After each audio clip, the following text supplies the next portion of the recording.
Fine, bro. Ain't nothing going on here anyways.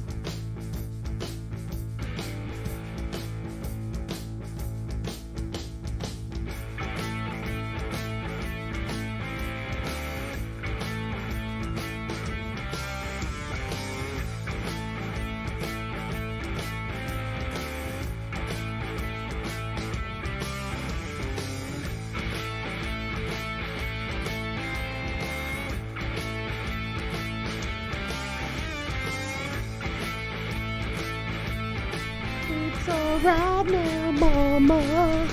Anywhere you do. Ooh.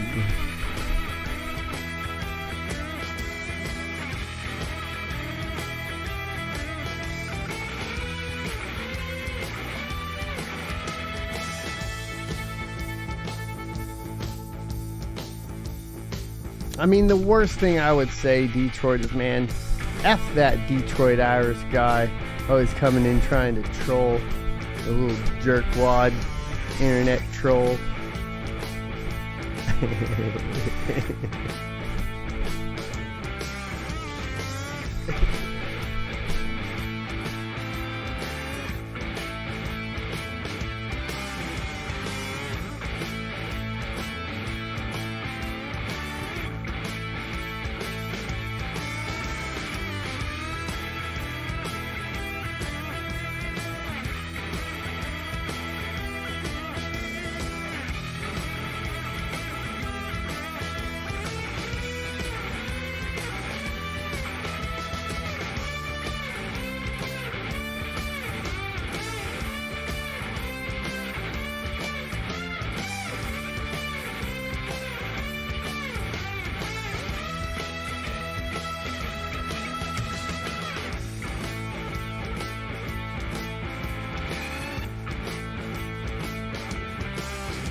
That's all right now, mama, any way you do.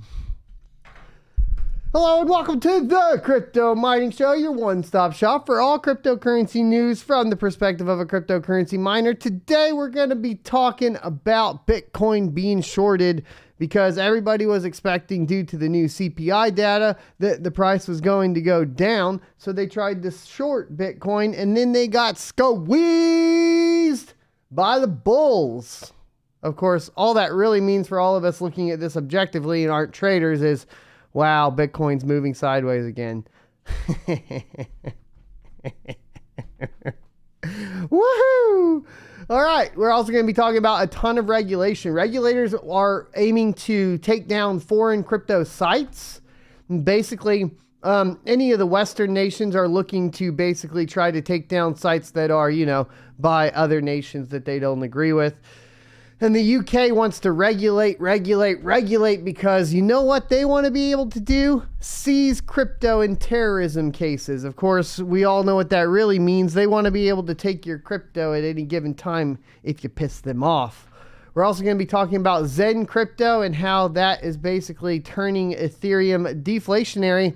I was also trying to figure this out. Maybe you guys can help me out. I'm not really sure how the block reward works. I guess the block reward is 2 blocks or 2 ETH, but it's spread across all of the validators. I was unaware of this. I need to do some more research.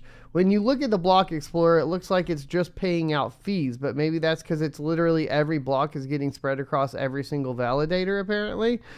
That might have been a misunderstanding I had, so I need to correct that. And then Bitcoin miner Stronghold Digital bolsters the balance sheet by cutting costs and slashing debt by more than 60%.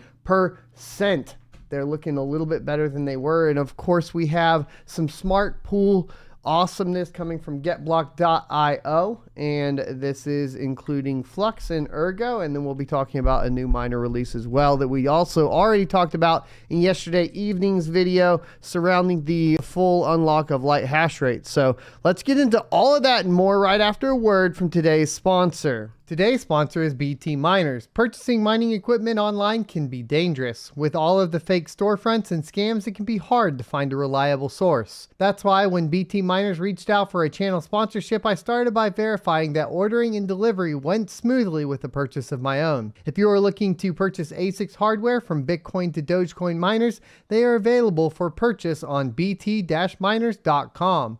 BT Miners is a trusted source by both asicminervalue.com and cryptominer.com. Follow the affiliate link in the description and tell them SOT sent you to support the channel.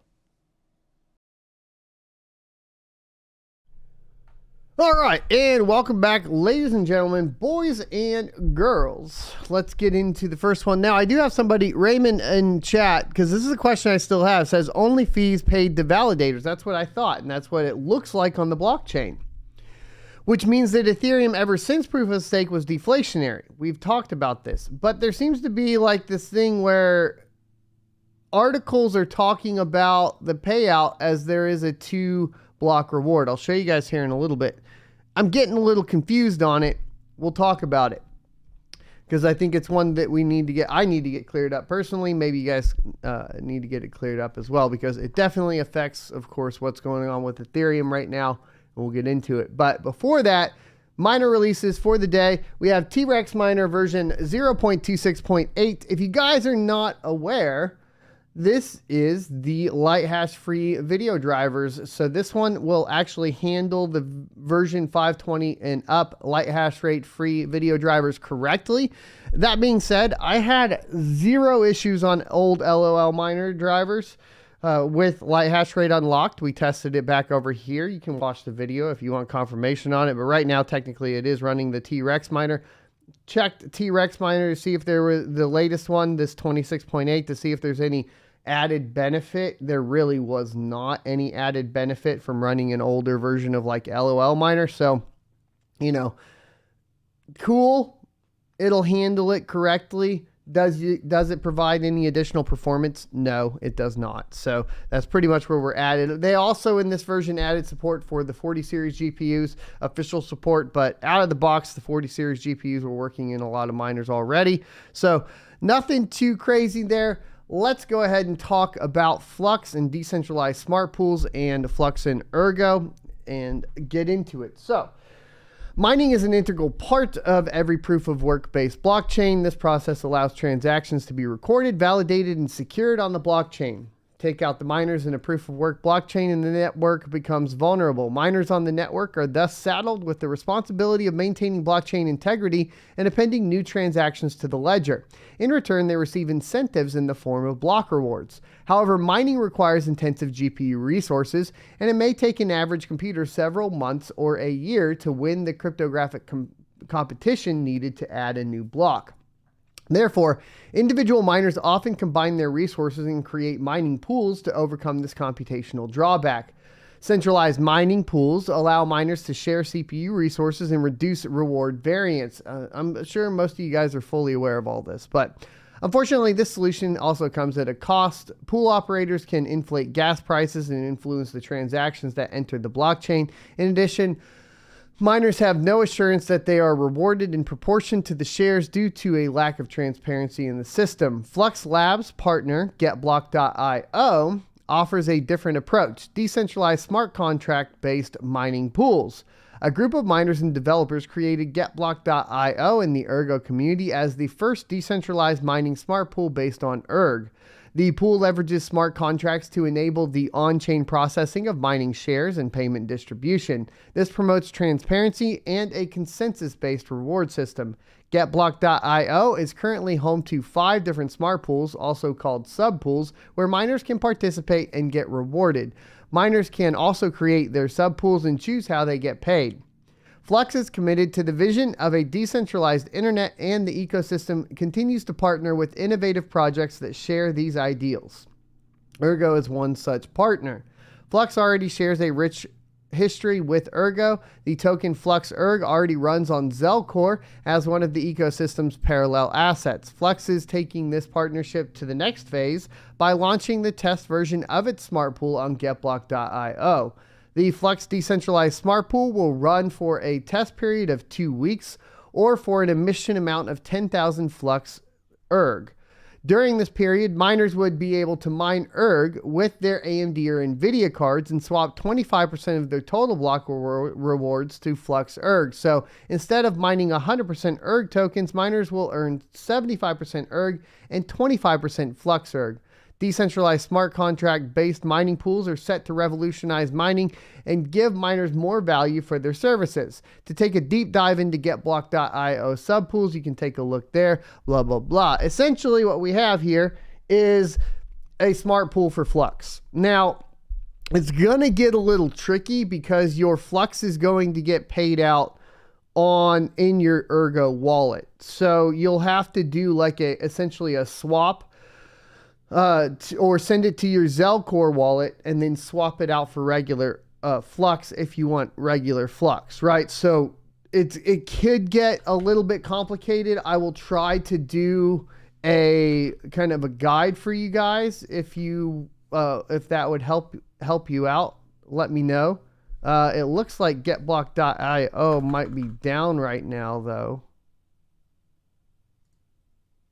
Yeah, I'm getting database error connection. So I can't show you guys live on the show. I'll snipping tool this. Are you guys getting database error connection on GetBlock.io as well? Here we go. I could also try a different one. I'll send this to Rob real quick. Make sure we're participating.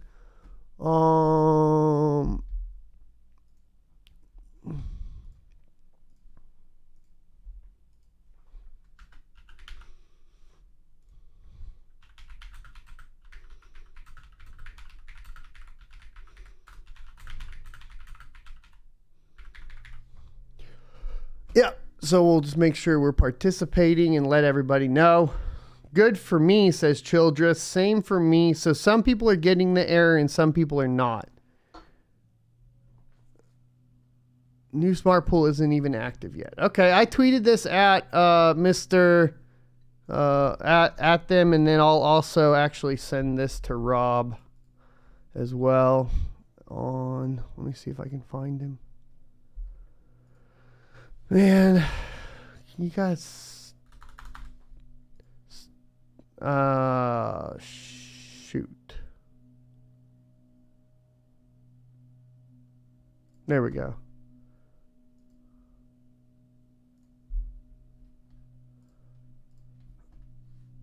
Heads up. So that's a little fun, obviously kind of breaking the show. Breaking that fourth wall, guys. I went ahead and also sent it over to Mr. Rob directly, since I do have his information. And if that comes back up, we'll check it out later. But essentially, all it's going to be is a smart pool for Erg. There's no additional bonus. So as far as the get block smart pools that, you know, maybe you want to look at, I think personally, like, Aneta is going to give you some bonuses, you know, so that makes more sense. This one's not giving you any bonuses, so you're just basically getting paid out 75% in Ergo and 25% in Flux, and that's kind of it. But it is cool to see them participating together, and like I said, I'm really impressed with GetBlock. They've been the most innovative mining pool, in my humble opinion, ever, I guess, at this point. But Bitcoin miner Stronghold Digital bolsters balance sheet by cutting costs and slashing debt by more than 60%.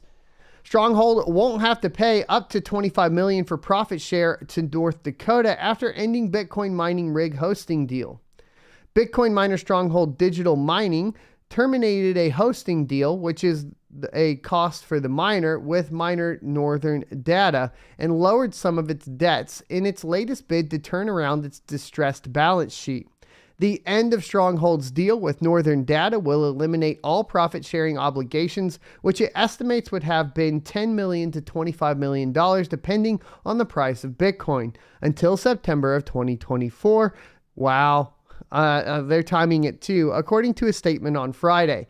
The cash outflow under the previous deal would be about 35% of miner revenue, net of a 2.7% per kilowatt hour in power costs, according to the statement.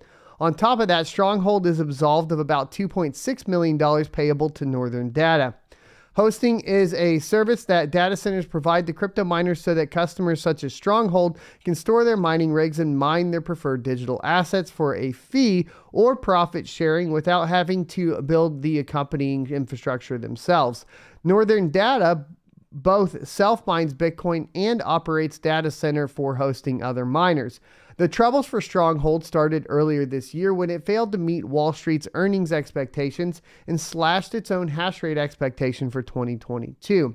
Since then, challenges for the company continued to mount as both crypto and equity markets kept falling.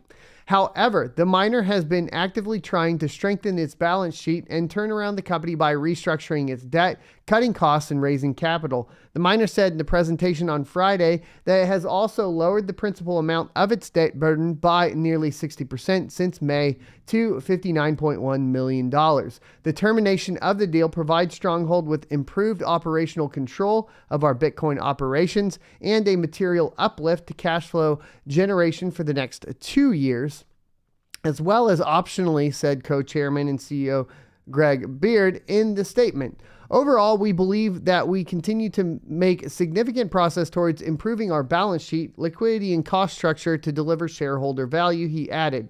Under the term, Stronghold will also gain the right to operate about 50 megawatts worth of Northern Data's Bitcoin mining containers for $1,000 per year for 2 years, and will retain the option to buy the containers at the end of the term somewhere between $2 million and $6 million.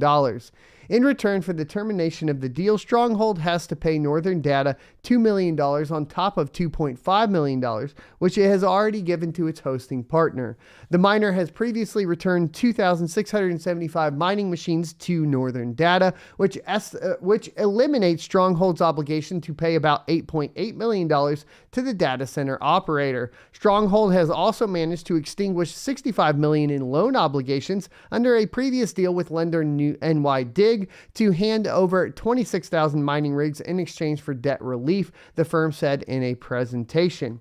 Another $2 million will be written off as soon as Bitmain mining rigs are released from customers, the presentation said. The miner expects they could buy these machines for under $40 million at the current market prices, which have fallen sharply this year. Stronghold has been struggling along with other Bitcoin miners amid a low Bitcoin price and high energy prices. The mining industry has been looking to cut costs and keep their heads above water this year as Bitcoin has lost more than 50% of its value.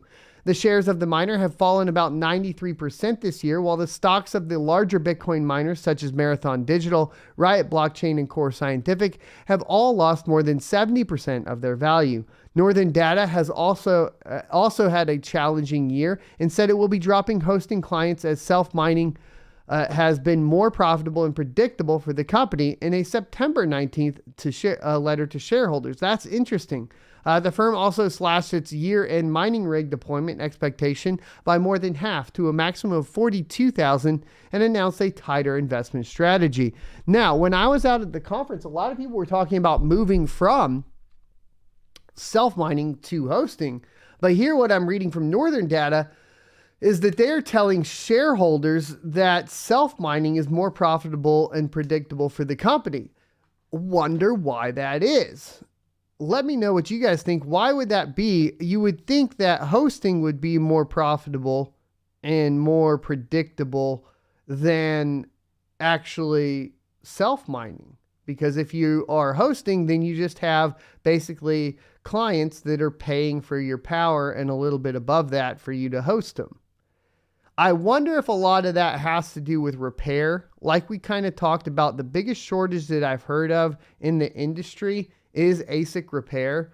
Like the biggest opportunity, I think, like moving into the next bull run, and I don't know if you guys want to hit me up on this, but like literally standing up repair facilities or just straight up becoming a technician is going to be the number one sought after job, I think, in cryptocurrency, especially Bitcoin mining, in the next like bull run. Like it's quite possible that just ASIC repair specialist technicians make six figures next bull run. Easy. Just by being like certified by Bitmain.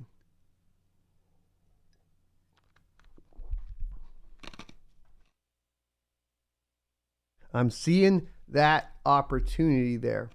Let's talk about Zen crypto. I still don't really fully understand it. We're going to be doing a WTF is Zen because it's really important. But the thing is Zen has turned Ethereum deflationary. We talked about this yesterday. We have some more insight on this. And there's one specific like way that they talk about this on WCCF Tech that confuses me. So Ethereum's merge failed to realize the much hyped flippening narrative, where the world's second largest cryptocurrency by market capitalization was widely predicted to supersede Bitcoin following its transition to a proof-of-stake transition authentication mechanism. However, now that Ethereum has gone up all for its pre-merge hype gains, or has given up all of its pre-merge hype gains, its current deflationary characteristics, ephemeral as they may be, has provided much needed validation to the bulls in the current difficult macroeconomic climate. As a refresher, the merge event marked Ethereum's transition to a proof-of-stake regime where validators lock up a specific amount of Ethereum in dedicated nodes in order to compete with each other to authenticate transactions and introduce new blocks into the chain. Now, here's an interesting thought as well. My understanding from a lot of the insiders too from the conference is that Ethereum isn't actually proof of stake at all. But I'm working on getting confirmation for that from you guys. Like when I think about it, I'm like, well, yeah, they're running nodes on, servers in AWS. So it's not fully like nothing can ever be like fully just proof of stake based off of the method that they're doing it on, right? But apparently they're talking about further than that. So I'm trying to work on that for you guys too. It's just an interesting thought path to go down as well. After Ethereum's London fork, a base fee is determined for a given level of network activity. This base fee is then burnt. Consequently, the validator's reward in the post-merge phase predominantly consists of two variables: the tip fee, which is the cost incurred by the user to prioritize the processing of a particular transaction, and the block subsidy, which is fixed at 2 ETH per block and will be divided equally among all validators. This is the part that I don't understand. And let me repeat that again. It says that there is still a block subsidy, which is fixed at 2 ETH per block and is divided equally among all the validators. I thought we had a base fee and a tip fee. And this one doesn't even mention the base fee. So this is kind of one of the spots where, you know, if we go to like the whatever Etherscan, let's see if we can do this. Let me go to a better one. So Etherscan. Let's see if it'll pull up. It's not pulling up. If we go to the block explorer, as far as like all the blocks that are getting mined, like we're seeing essentially, I'm not seeing any 2 block ETH rewards. So then, because everybody is saying Zen is causing it to go deflationary, but it's, what was the other one? ETHstats.net? Yeah, ETHstats.net's a good one too, right?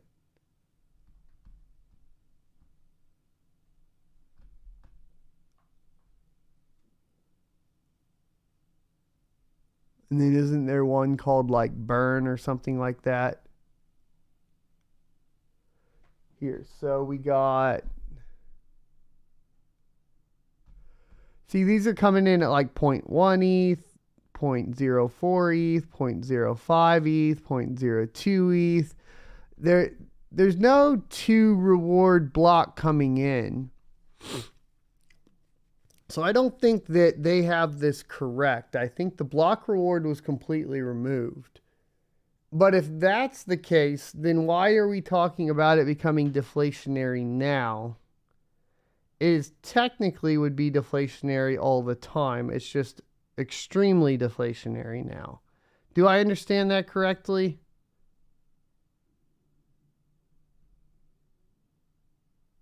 This is the one I'm going to have to dig into even more. That was my understanding from the very get-go, but then when they made this statement, I started second-guessing myself, as you should, by the way.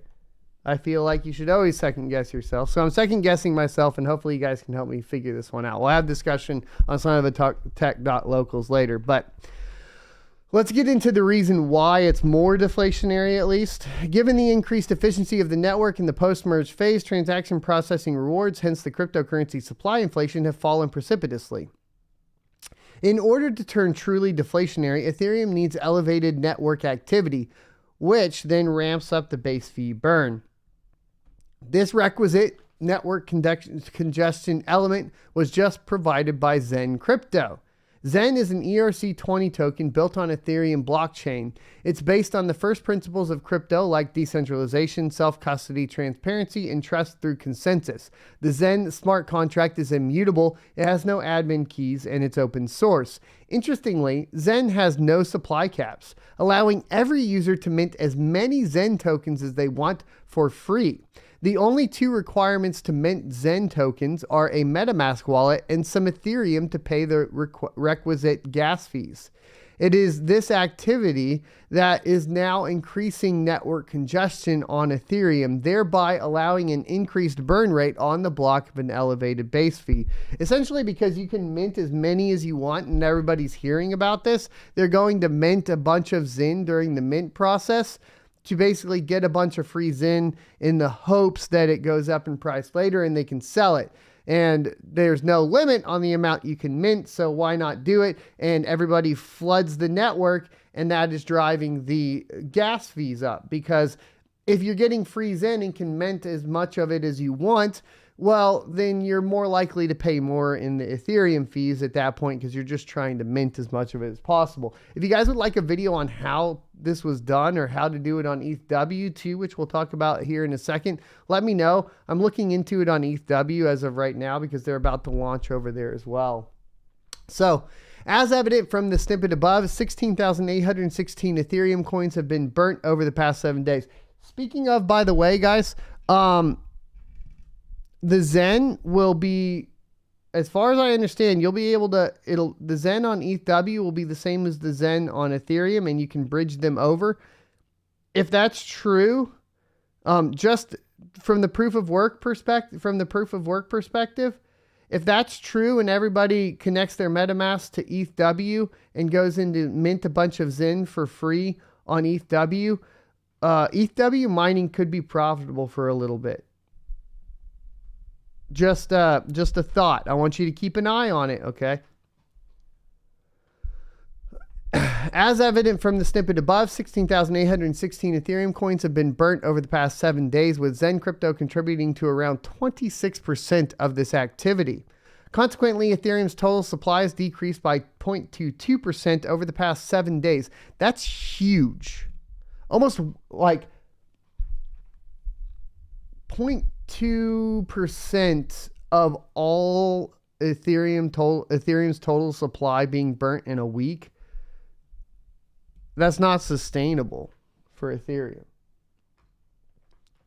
And the price isn't even reflecting that good, bro. Like, the price should be skyrocketing right now. So, is this deflationary regime sustainable? Vitalik Buterin had claimed back in July that the annual issuance of ETH would be equal to 166 times the square root of the number of staked coins after the merge. As of this moment, 14.1 million Ethereum coins have been staked on the Beacon chain. By applying Buterin's calculations, the annual issuance of Ethereum based on the current staked level equates to 625,399 ETH, or 1,713 ETH per day. Now, over the past 7 days, 16,816 ETH were burnt, equating to a daily burn rate of 2,402 ETH. This means that the current network activity level, Ethereum supply, will decrease by a whopping 688 ETH per day. But, and this is a major qualifier, the current hype around Zen crypto will eventually diminish, and barring any new development, the network activity on Ethereum is likely to fall. Consequently, Ethereum has not yet turned deflationary on a sustainable basis. I mean, it has. We talked about it yesterday. I'm pretty sure it has. We'll go. We can check that in a second, though. However, should its global penetration and use case increase, Ethereum can very well turn into a permanent deflationary asset in the not too distant future. The problem is if you're a permanent deflationary asset, eventually you run out of the asset.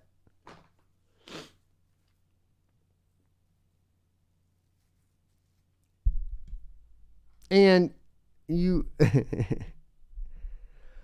It's just wild, man. Like, eventually, like, your best bet is probably to have some hard ETH.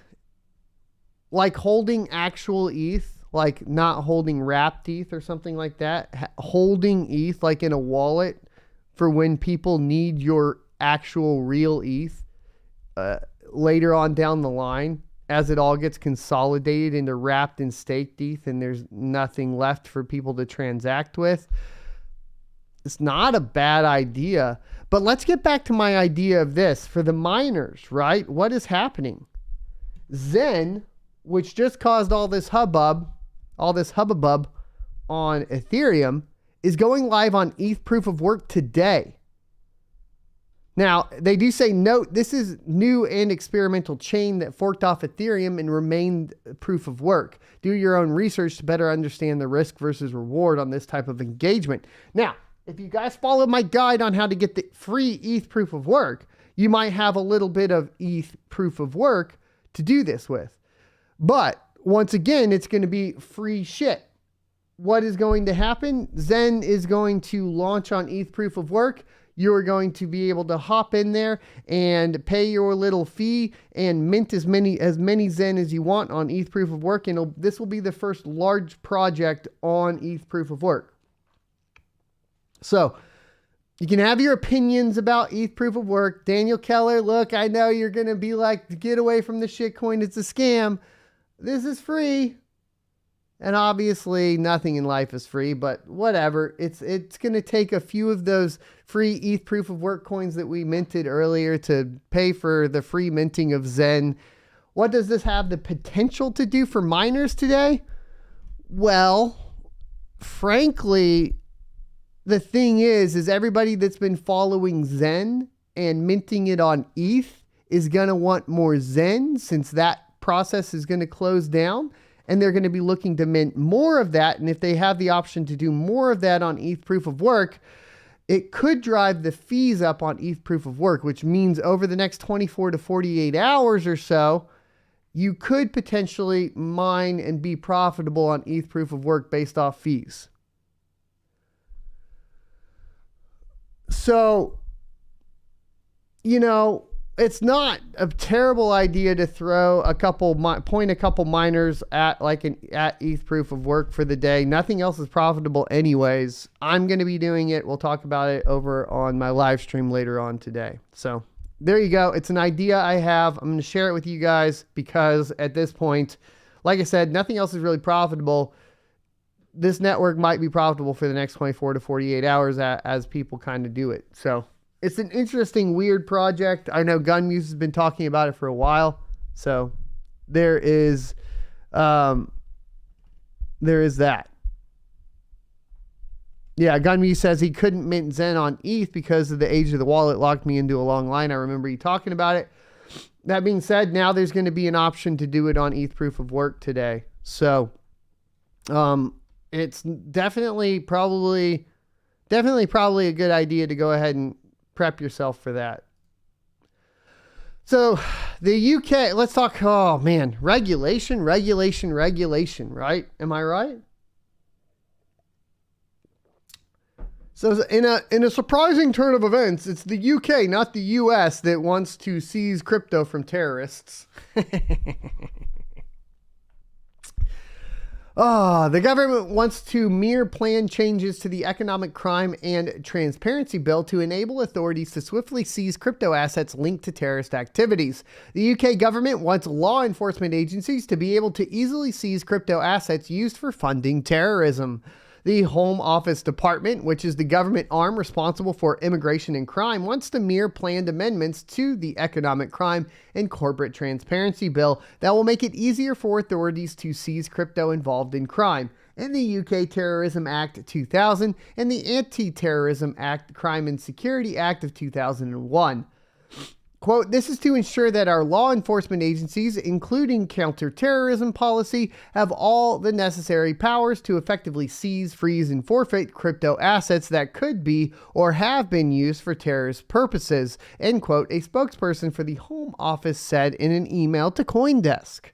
The Economic Crime and Transparency Bill was introduced last month and targets the use of crypto for criminal activities, including avoiding sanctions such as those placed on Russia over the war in Ukraine.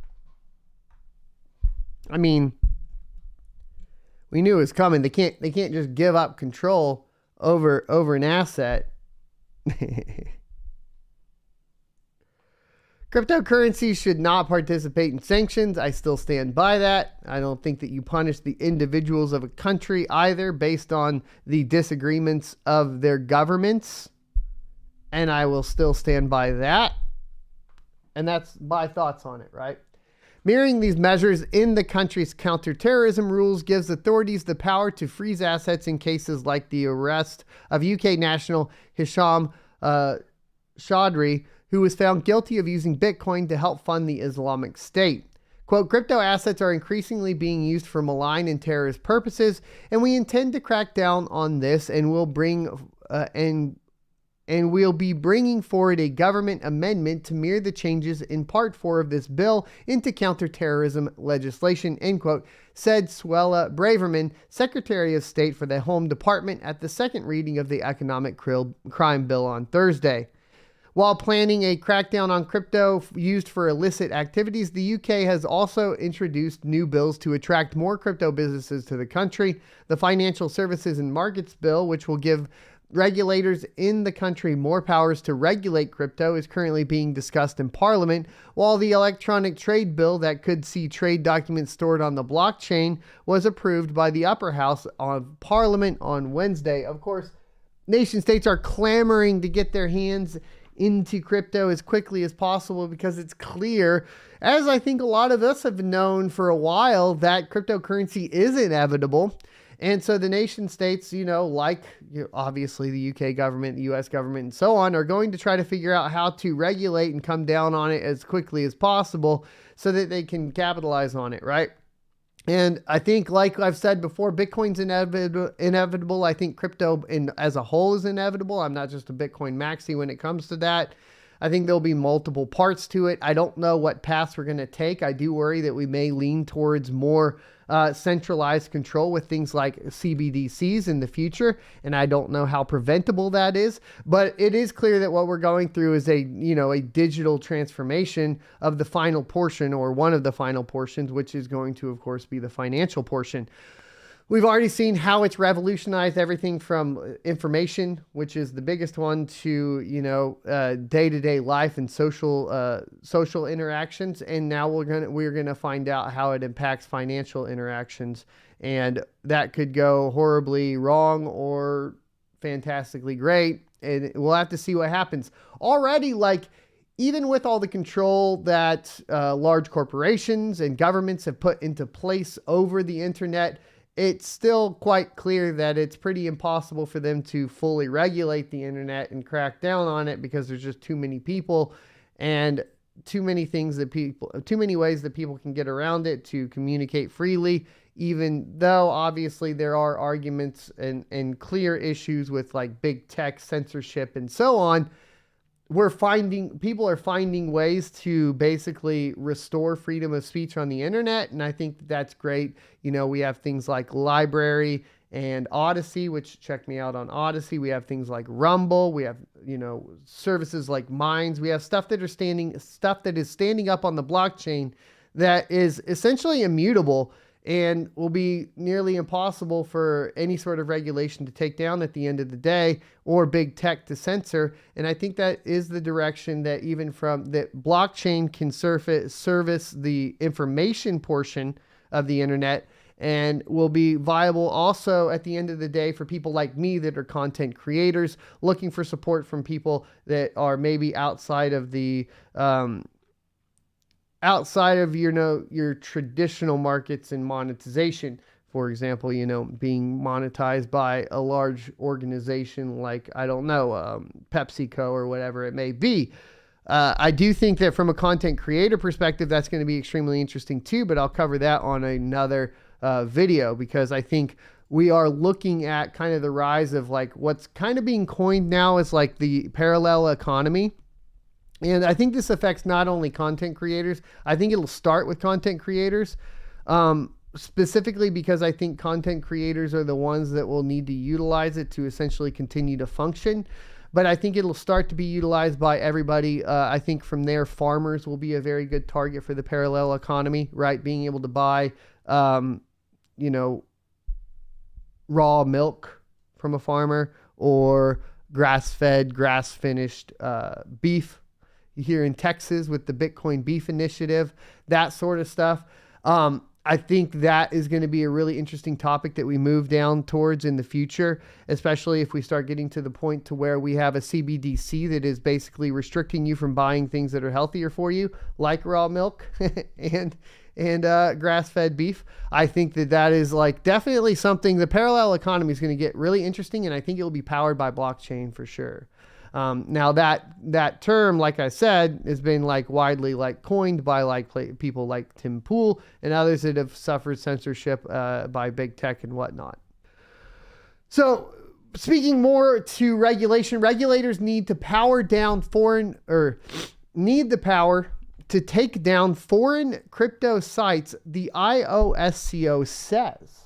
The global securities standard setter is worried about the rise of misleading financial advice on social media, including for crypto. Securities regulators should have the power to demand foreign crypto sites be taken down, the International Organization of Securities Commission said in a Wednesday report.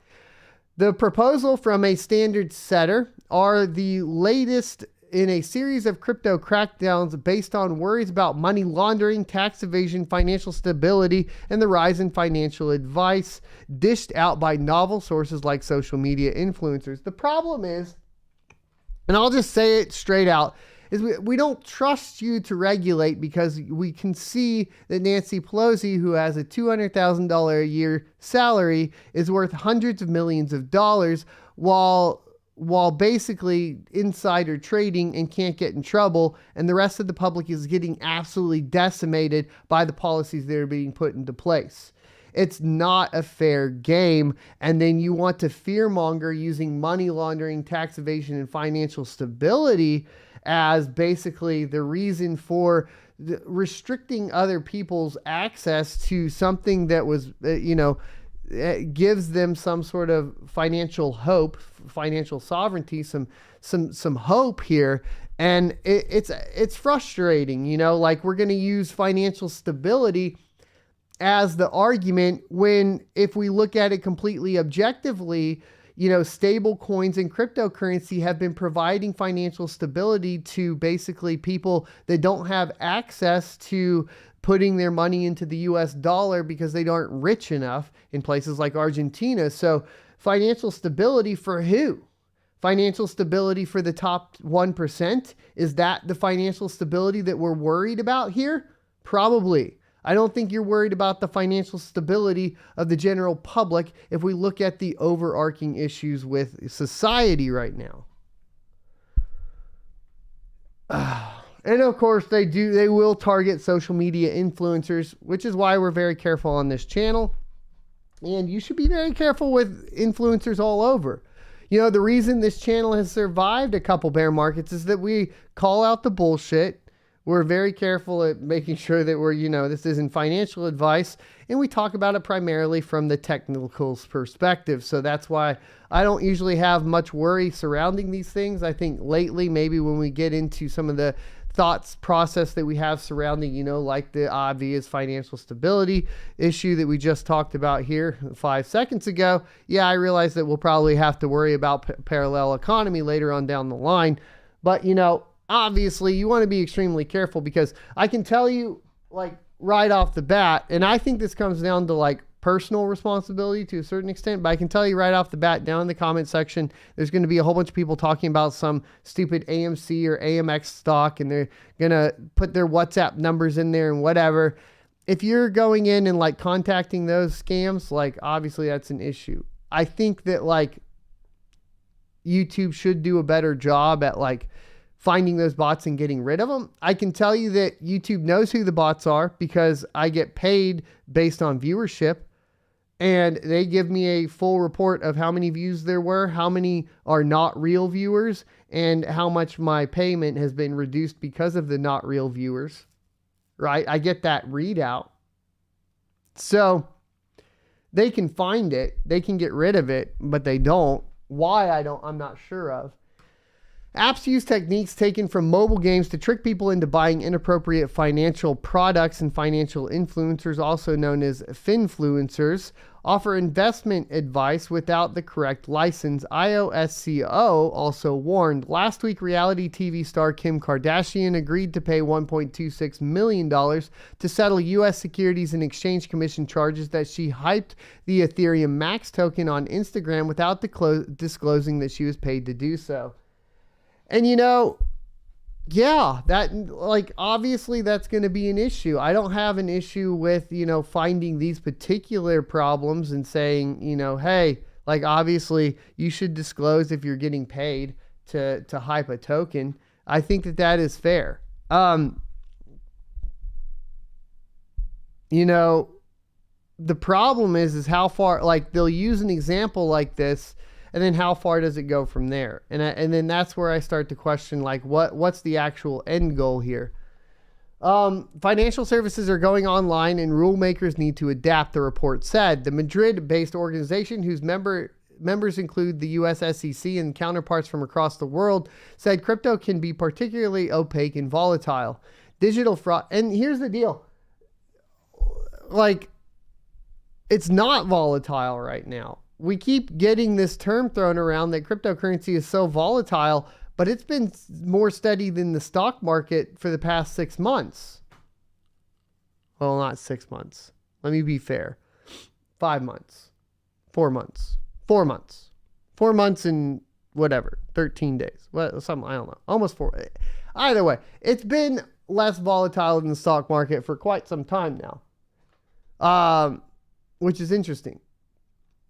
Crypto products can bamboozle investors while escaping regulations that apply to conventional finance products like stocks, the report said. By design, I would argue. Yet IOSCO thinks it has found a way to get around the problem of international crypto marketing, where sales targeted in a country like the US might actually originate from a different country. New collaboration mechanisms may be developed to help ensure that the home regulator of wrongdoers undertake action to stop online illegal activities, including crypto asset related misconduct, upon request of the foreign regulator that has ascertained a violation, the report said. That could mean, say, the SEC asking a foreign authority to shut down or block access to illegal websites or social media pages, to cease trades, or to recover fines imposed on an overseas crypto site, the report added. IOSCO's report comes in the same week as the Financial Stability Board, another international standard setter, called for a comprehensive international crypto rulebook, limiting crypto companies' ability to escape regulation by picking the easiest jurisdiction. A new IOSCO FinTech working group is also looking at crypto and decentralized finance in more detail.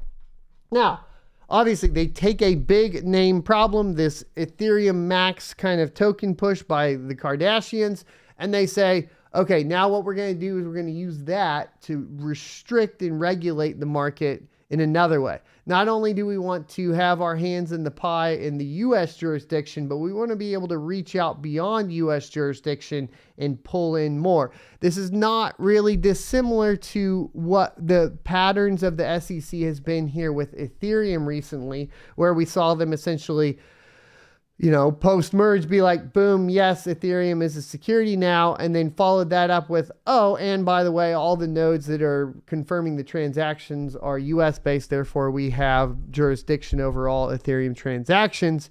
Now, will that play out to actually be true in the end? We don't know, but the overarching theme here is the SEC basically in the US trying to grab control of digital assets and digital currencies even outside of US borders, right? Because the fact of the matter is that the threat of cryptocurrencies and digital currencies to the US dollar is a real threat, right? And that's why we also see even things like the UN start to come out and talk about restricting cryptocurrency trading in third world countries. Why is that? Well, that's because they need third world countries to fail and go through revolution over and over again as a money-making scheme for their own organizations. So Bitcoin and cryptocurrency combats that to a certain extent, so the US has to start figuring out ways to reach outside of it. They'll use fear-mongering like this to do that and get regulation outside of it, right? Well, the IOSCO basically wants to be able to reach out and shut down crypto companies that are in jurisdictions outside of the US. That's what it sounds like to me. That being said, we had some interesting turn of events yesterday. The CPI data was released. The markets didn't fare too well, right? Let's take a look at like the Dow Jones and see what happened to the Dow Jones in the past day. Give me the past 5 day. No, past day. Right? Yeah, past day. Yeah, like the Dow Jones is down today, 285 points? I don't read this stuff very much. About 1%, right? Is that the same for the S&P? Yeah, about. And then Bitcoin.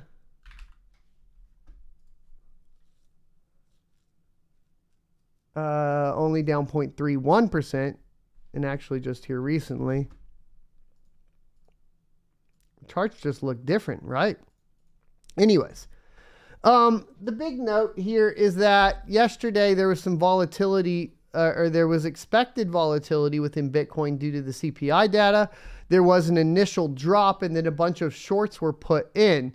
Now, apparently what happened is that traders are saying they got squeezed out. So everybody that was putting in shorts expecting Bitcoin to go down from the CPI data even further ended up kind of getting liquidated here in a funny turn of events. Treasury yields remain elevated after the US CPI, offering a reality check to risky assets, including cryptocurrencies, is what this says. But Bitcoin chalked up a dramatic rebound late Thursday, defying consensus for a continued slide in the wake of hotter than expected US consumer price index data.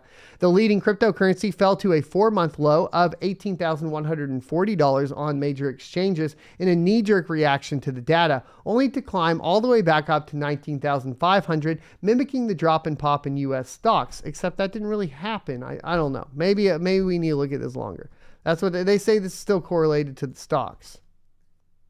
Prices nearly tested $20,000 a couple of hours before press time. The unexpected post-data surge, supposedly fueled by the unwinding of shorts or bearish trades, has brought back the rocket emojis on crypto Twitter, a sign of renewed bullish sentiment. Industry experts, however, aren't sure if the overnight recovery has legs. I see no fundamental change in the state of the world to suggest a sustainable recovery just yet. Ian Solat, a partner at the Tagus Capital Multi-Strategy Fund, said both the macroeconomic and geopolitical outlook remain very unfavorable, and there are no signs that the Fed might ease off tightening in the near term.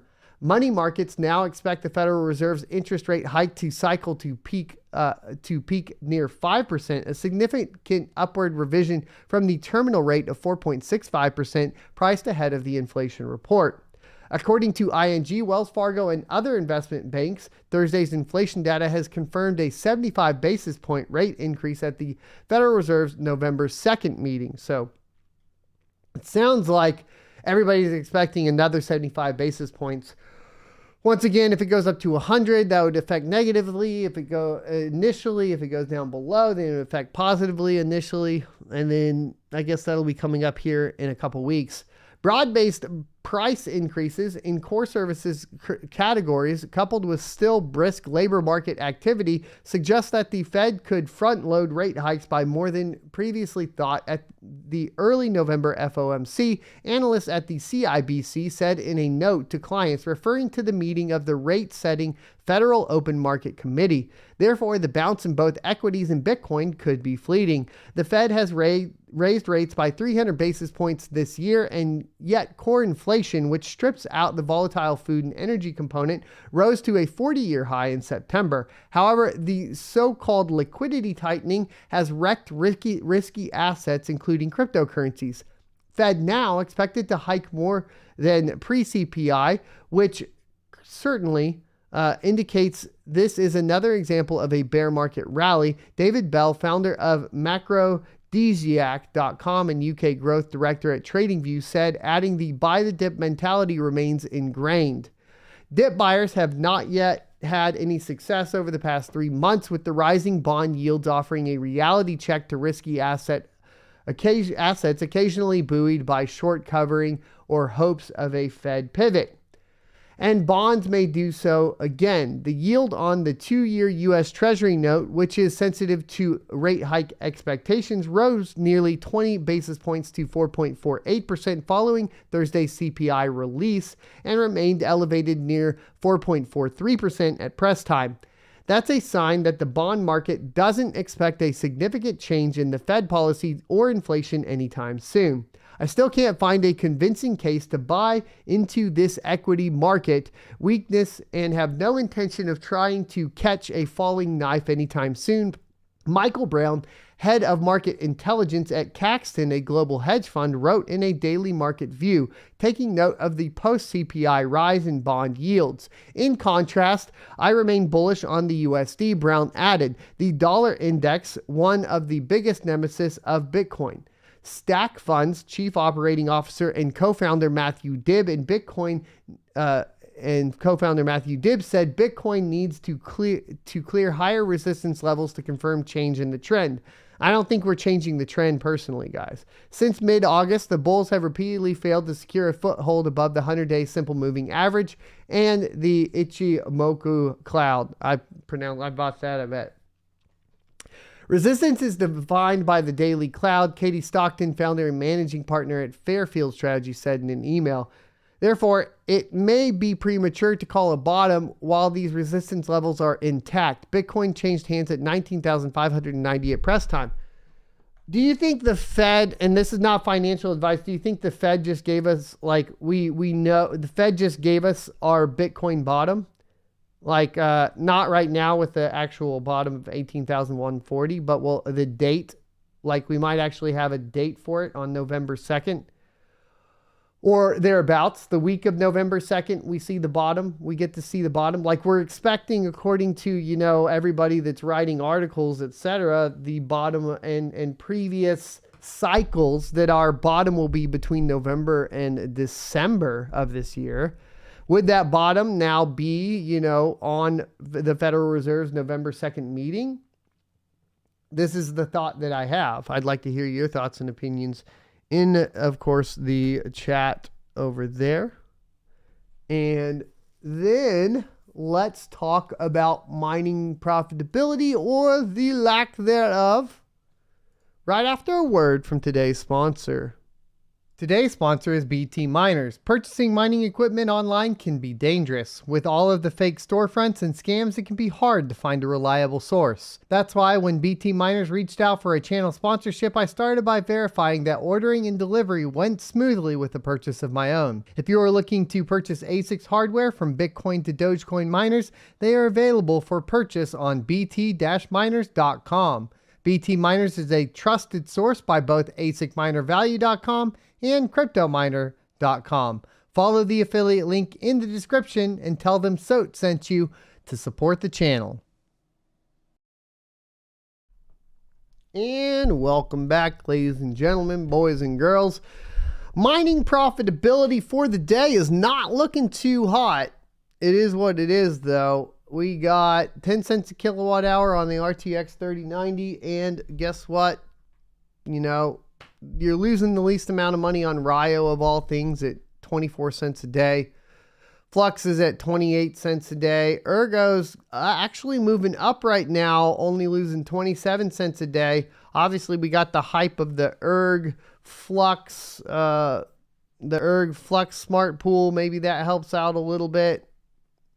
Is what it is, right? If we scroll down, we can take a look at some of our other favorites. Ravencoin losing 41 cents a day after power. Ethereum Classic losing 45 cents a day after power. And Ethereum Proof of Work is saying it's losing 47 cents a day after power right now. We do need to look into that more, though, right? Mining pools. Mining pools. How much hash rate we got on Bitcoin today? 263 exahash a second. Actually, on the network, hash rate is showing nearly 300 exahash a second. Pretty crazy. Take a look at Ethereum Classic. 160 terahash a second. A little bit of a dip, but still sitting right around there. Ethereum Proof of Work is sitting at 40 terahash a second and down 9%, I suppose. Ethereum Fair sitting at 5.72 terahash a second. And then let's take a look at Flux, which is down 11%, almost 12%, and still sitting around that 7 to 8 mega solutions a second. Ergo, we expect about, what, 50 terahash a second? Let's go ahead and take a look. Yep, 56. It's been sitting between 50 and 60 terahash a second. On the pools, it's reporting 56 terahash a second. It did dip down a little bit over the week from 60, but nothing too surprising there. As far as that's concerned, we can check a Raven coin, everybody's favorite Raven or bird coin, and that is at 16 terahash a second. A little down from yesterday, I think. It's usually been sitting around 17, but nothing too terrible. We have another, let's see, 14% dip down over this past 7 days. And I think from here, all we really have is like Neoxa, which people have been interested in. It's at 1.7 terahash a second. We could start checking Meow Coin for you guys as well. The price is up 16% on Meow Coin. The hash rate's at 441 gigahash a second.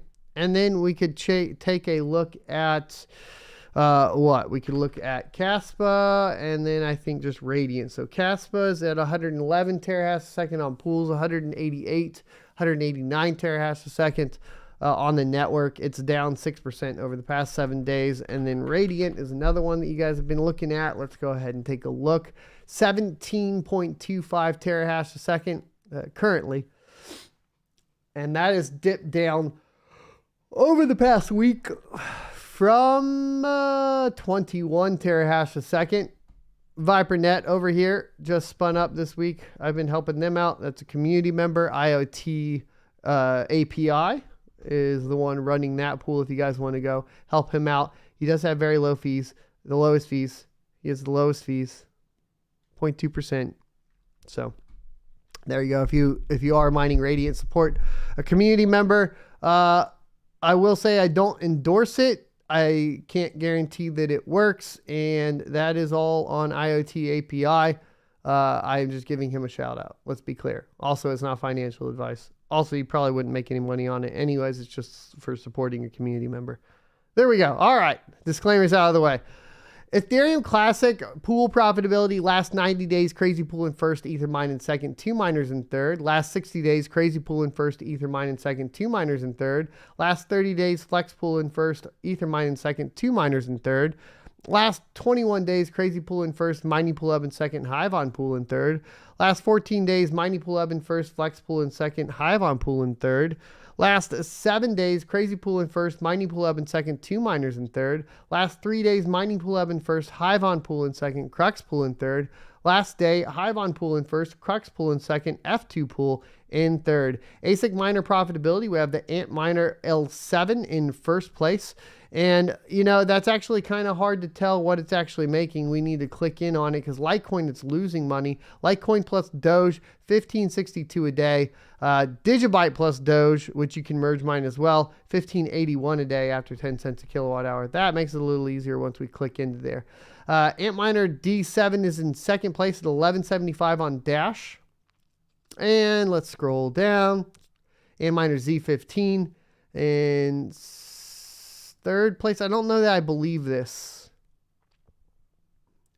It says Equihash on NiceHash is at $7.12 a day. I don't know what coin that's for. Maybe you guys can let me know. I don't believe it. iPolo G1 at $6.49 a day. I would say this one's probably in third overall. iPolo V1 on ETP apparently at $6.36 a day. And then let's go ahead and scroll down, take a look at the S19 Pro at 90 cents a day on Digibyte, under $1 a day, and that's not even on Bitcoin. If we go to Bitcoin, I believe if you are mining Bitcoin, you are mining at a loss. Yep, 28 cents a day at 10 cents a kilowatt hour. You are at a loss, good sir. Unfortunately. Looks like, let's refresh GetBlock and see if it comes back up. No, looks like GetBlock is still down right now. And that's going to go ahead and wrap it up. So, question and answers. Let's get into it. Super chats are never required, always appreciated. First to be answered because they're the easiest to read. Tagging @SonOfATech will highlight the message orange, making it easier for me to read. We have 253 concurrent viewers, so the best thing you can do for me is hit that like button and get us to 125 likes. That would be amazing. And then let's go ahead and hop into it. Make sure you tag @SonOfATech or go ahead and do all that spiel. I'm going to run an ad. All right. Gandalf Gray says, @SonOfATech, is it possible to get certified online? No, there is ASIC certification from Bitmain. I will be trying to get more information on that for you guys here soon. I think that you have to go in right now. Last I checked, I have the pamphlet somewhere, somehow. Gandalf says, @SonOfATech, currently hyper deflationary, so I don't understand how ETH can stay relevant in its current state. Well, it's deflationary and not going up in price accordingly, right? Black Cat Crypto says, @SonOfATech, that's true. Bitcoin has been more hovering in the 19,000 range for a while. Yeah, it's been there for like since June of this year. Gabe says, @SonOfATech, an old dude from my home church locked up some Bitcoin way back and it's worth like 25x when he bought it, but he doesn't know the password for his paper wallets. He set a password for it.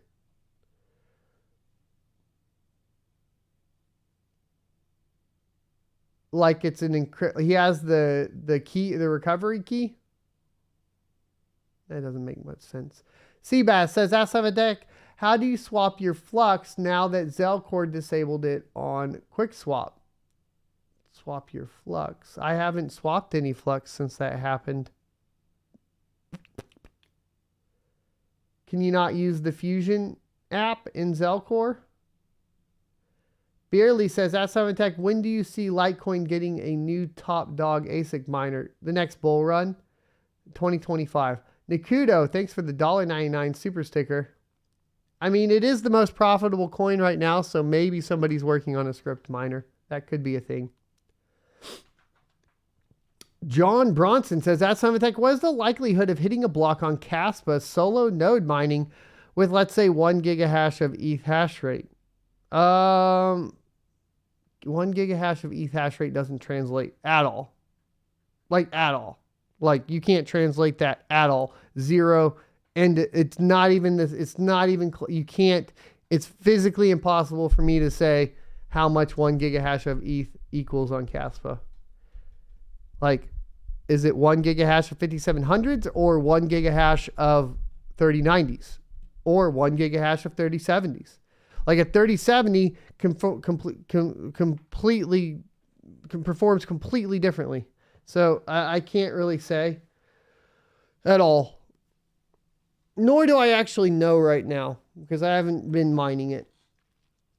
Gandalf says, at Son of a Tech, as someone who trades on both sides of the tracks, tired of the volatility of Bitcoin statement. Bitcoin is down the same as most stocks from the all-time highs. Must be referring to junk bond stability. Yeah, I don't know. Gabe says, at Son of a Tech, yeah, we have the private key, but not the password to decrypt the key. Yeah, I mean, at that case, like if you got GPUs, you can brute force that shit pretty easy. Blake Jones says, at Tech, I have the ETH on an exchange, no KYC, and I got the message your IP has been detected. I have ETH on an exchange, no KYC. Got the message your IP has been detected. I need to add my email to get the ETH out. Do you think that will KYC? Yeah, you're already KYC'd, son. You're already KYC'd, my sir. Black Cat Crypto says, Ask Tech, are you still selling that Keep Calm Mine On shirt? Yeah, it should be under the video. Do they keep... If you just look under the video... Why doesn't it pop up anymore? I don't know. Go look under another video. What happened to my stupid store? They keep taking my store down, bro. It says I disabled it, but I've not. I enable it every single time, and then they disable it again. Why do they keep disabling my store? Somebody have access to my shit and keeps like disabling my shit or something?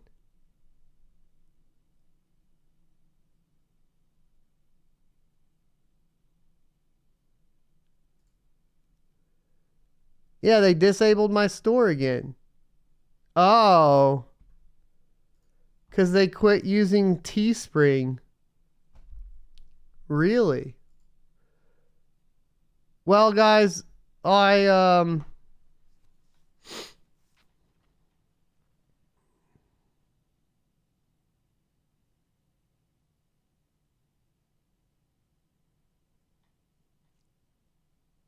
I'll get back to you on that.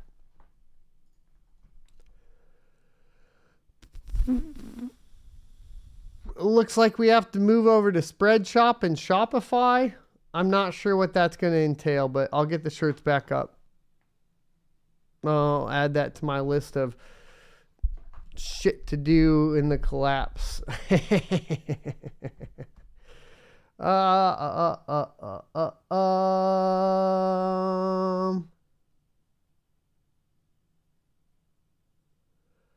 Mighty Potato says, at Simon Tech, I'll ask on locals. Have a good day.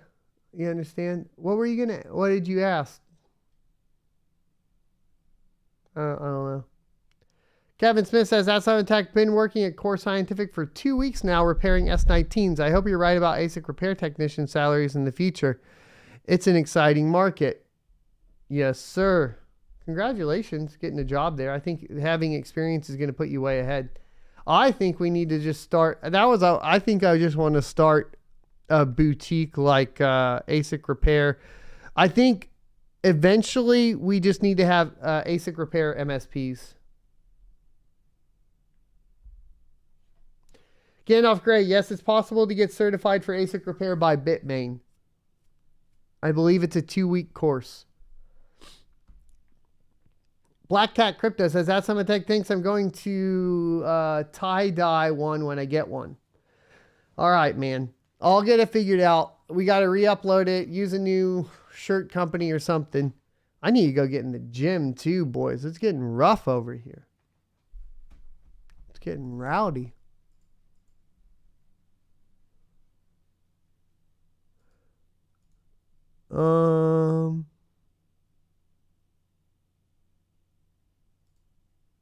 So we need to go figure out what's going on with this ETH proof of work thing, I guess.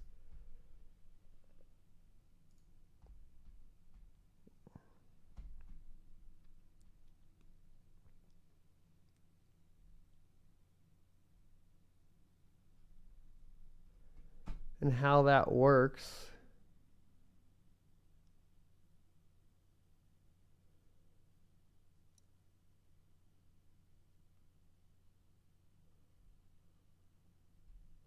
How about we figure all of that out on Twitch? Any more questions for the show today? Jacob says, Ask Tech, any word on the Ergo pad situation? What do you mean? I don't understand.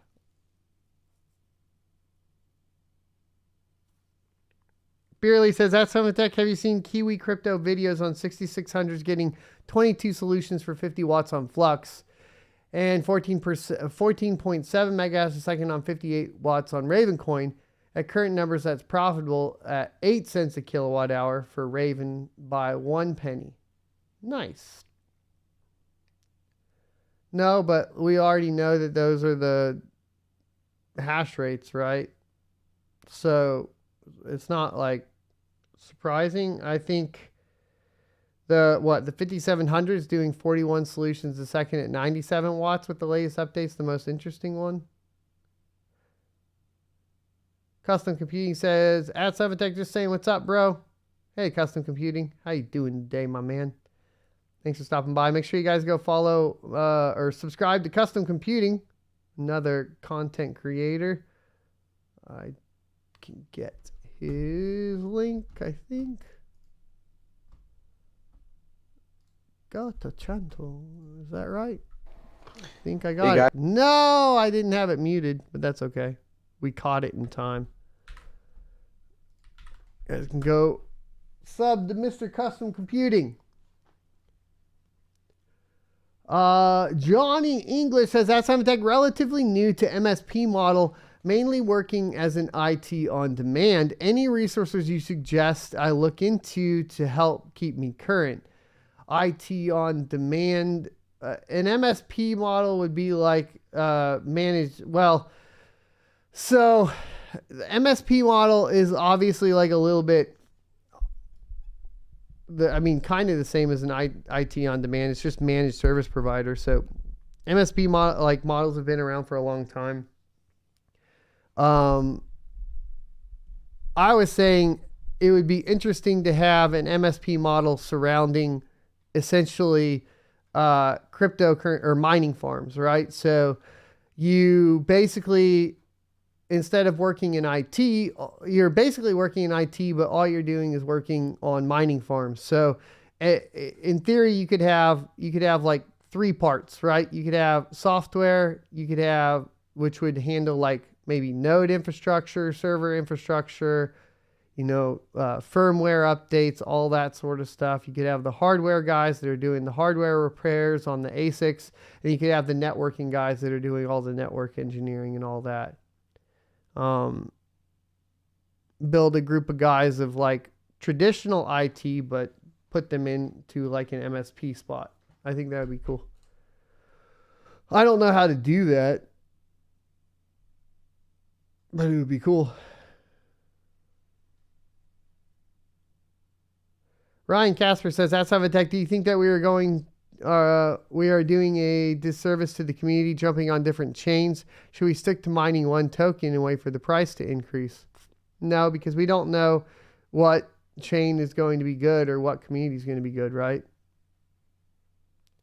Naffy says, at Summit Tech, what pool would you recommend for Ergo? I've been on GetBlock and love it. Just curious what you like.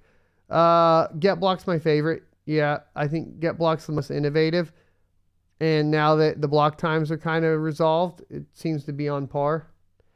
Dan says, at Summit Tech, are there any pros or cons to mining Flux with different pools in regards to parallel payouts?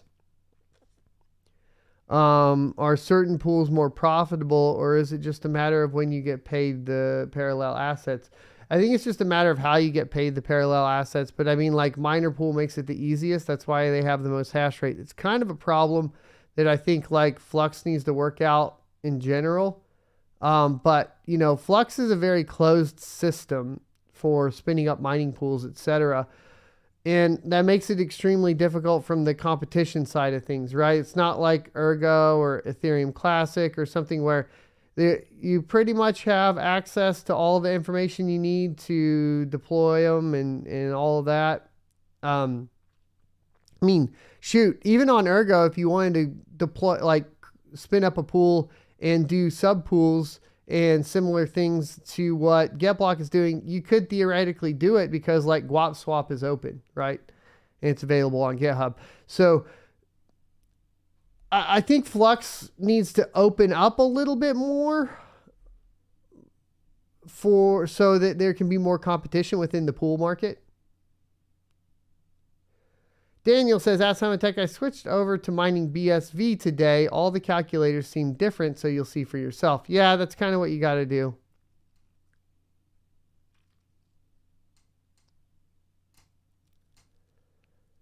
And then Chadwick says, at Summit Tech, today, Raptorium blockchain is enabling futures on block 42420. That's funny. There's a party today at 1 a.m. UTC. Seems late. We got a $10 super chat from Custom Computing. Says, thanks for the shout out for sure, man. Keep up the jiu-jitsu and workouts going through this bear market. Keep the mental health straight. We need you now more than ever. Well, yeah, we got to keep the mental health going for sure. Hopefully I can get back into jiu-jitsu. I discovered I broke my hips when I was like 25 and I'm having some arthritis now in the hips. It's making, it's extremely painful to even just walk right now. But I have some physical therapy scheduled, and I'm hoping that I'll get it all sorted. Like today, I'm probably just going to go do some stretching and sit in the sauna, and then come back, and we're going to stream our changes to the mining farm over on Twitch. So that's the goal right now. Yeah, what time is 1 a.m. UTC?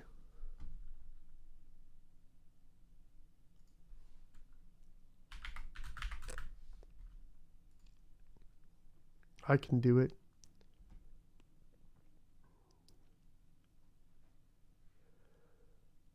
Come on, UTC to UST Kime converter. You told me 01. That'd be what?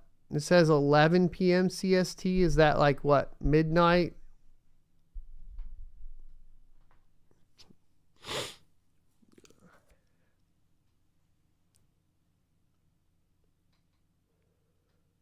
East Coast. 11 p.m. tonight? Shit, we'll probably be live playing World of Warcraft. We can pause. Thanks everybody for watching today. Be sure to hit the like, comment, subscribe, and notification bells down below. We will be live on Twitch soon. I'm debating whether I go live now. Not to play WoW, but because we need to make the changes on our farm. I think I need to make the changes on the farm, and then I need to go. Yeah, we got to make the changes on the farm first, and then we'll go to the gym, and then we'll come back. I still haven't made a video either, huh? Shoot. One-on-one support's always through locals, Ron. It's attached up there. There's links. There's slots for next week open. Not this week.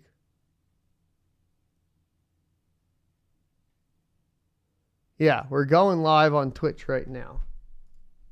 Because I need to get this done. Because I think this is going to be important.